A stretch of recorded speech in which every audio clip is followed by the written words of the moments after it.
I have a theory that the reason that humans like video games so much is because they present environments and situations that stimulate our innate evolutionary adaptations. And more than that, I think that video games do such a good job of doing this, they actually represent a form of supernormal stimuli. Now, I'll come back to this term in just a minute. My background is actually in a field called evolutionary psychology.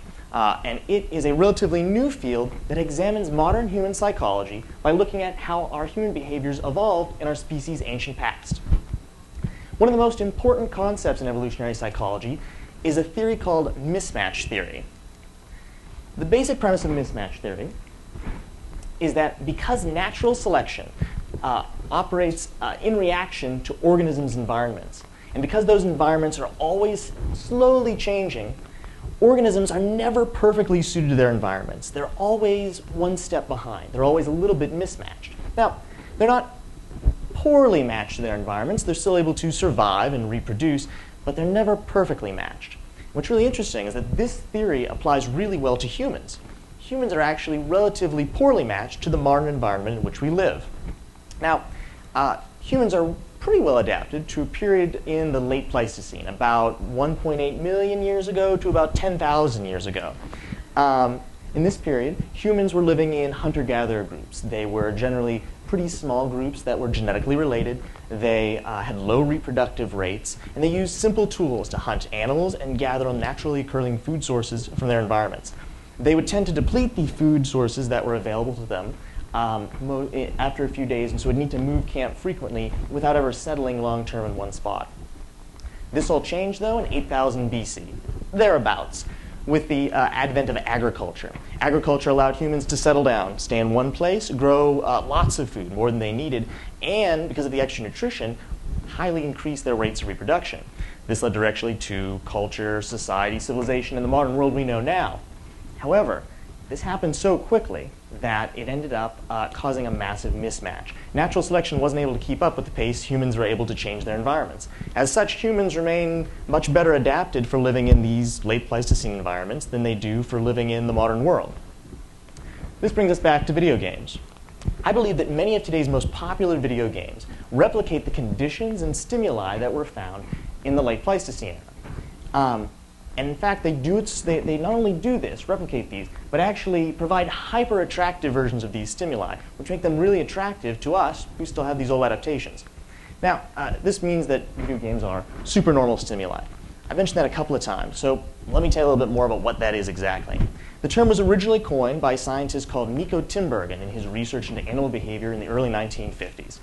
More recently, it was applied to humans by Deidre Barrett from the Harvard Medical School in her 2007 book Wasteland and her 2010 book entitled Supernormal Stimuli. Supernormal Stimuli, How Primal Urges Overran Their Evolutionary Purpose. Specifically, a supernormal stimulus is an exaggerated imitation which is capable of exciting a more powerful instinctive reaction than the original stimulus for which that adaptation had evolved. Maybe a better way to explain it would actually be through an example. Cheeseburgers and potato chips are supernormal stimuli, supernormal stimuli for the human adaptation to desire salty and fatty foods. Back in the late Pleistocene, salty and fatty foods were very valuable resources to humans with their rapidly developing brains. However, they were also pretty rare and hard to acquire, as the best place to get them was actually from hunting and killing animals, which was difficult. As a result, humans were selected to desire salty and fatty foods, and when they were available, to eat lots of them. Fast forward to now, modern day, where, thanks in part to agriculture, salty and fatty foods are all around us. They're easy to find. Because of that, humans eat lots of them, more than they nutritionally need, and oftentimes to their detriment. As such, today's cheeseburgers and potato chips represent supernormal stimuli for humans' adaptation to salty and fatty foods. Similarly, video games provide their players with hyper-attractive versions of ancient stimuli. And I have a few examples drawn from a couple different genres of video games to illustrate this point. The first genre I want to look at is the genre of first-person shooters. Examples of this game genre include Counter-Strike, Halo, and Call of Duty. The basic premise of these games is that the player is in a first-person perspective trying to use projectile weapons to hit moving targets. They oftentimes will work collaboratively with other groups of players to hunt down their targets, which oftentimes are either computer-controlled players or other real humans. And they're required, in order to do this, they're required to navigate unfamiliar maze-like 3D environments. These features of these games are actually pretty similar to what our ancient ancestors would have been experiencing when hunting in the late Pleistocene era. However, video games do more than just replicate these conditions. They actually provide supernormal versions of these. And so what you see is that, first off, it requires a lot less exertion to hunt in a video game than it does to hunt in real life. Instead of running around, hunting down deer, throwing spears, you're pretty much sitting on your couch. Further, it requires a lot less skill. Instead of the years of practice and training it takes to learn how to hit a target accurately with a bow and arrow or how to properly loft and otlotl, players instead just need to push a button. Finally, it's a lot less dangerous. You're not going to get stampeded by a herd of prey animals. You're not going to fall off a cliff or break a limb while you're snugly situated in front of your Xbox. Thus, I feel that first-person shooters represent a good example of a video game as supernormal stimulus.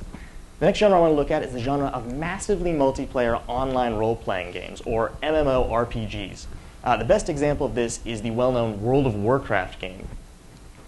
These games, at their heart, are all about achievement and social status, which would have been very important in the ancient past, where your social hierarchy within your group could help determine your ability to have access to desirable mates or rare food sources, like salty and fatty foods. Games like World of Warcraft and other MMORPGs have the concept of social status right at their heart. They're pervasive. They provide many different social hierarchies for their players to climb and to be able to compare each other against. But again, they do more than just provide these. They actually provide supernormal versions of these. The first way they do this is by providing breadcrumbs, which are small rewards that are spaced out to be given to the player frequently. Oftentimes in real life, people may have to work for a very long time before they receive any recognition or even the hope of recognition for their work. Video games solve this by trying to make sure that there are always small, constant rewards given to the player to motivate them and reward them for the work they're putting into the game. Second, these games provide very explicit leveling systems that make it very easy for the player to compare themselves to others. If you're a level 45 wizard, you know that you're exactly 5 levels better than the level 40 wizard standing next to you. The video game says so. It saves a lot of trouble. You don't have to look into a lot of different facets. You can just look at the number above their head, and you know that you're 5 levels better than they are. Finally, they provide another way for you to see how achievements are by being able to tell at a glance by looking at the features of other players' avatars. These games oftentimes reward players with highly decorated and really cool-looking weapons or armor that's displayed right on their character's avatar within the game. So at a glance, you can tell if a player is a high-achieving player who's been playing for a long time, done a lot in the game, or if there's someone who's just started out, hasn't done much yet. Thus, because of these, I feel that massively multiplayer online role-playing games are another example of supernormal stimuli in video games. Finally, I want to look at classic arcade games, such as Tetris, Donkey Kong, and Pac-Man. These games are all about predictability. Games require players to learn and master complex systems, and this would have been very important in the past. Being able to look at a system or any situation that's happening, being able to understand why it happens, and being able to predict that it's going to happen again in the future would allow our ancient ancestors to avoid future hazards and gain access to future resources. Say you're walking through the wild and you see a bush with some berries on it.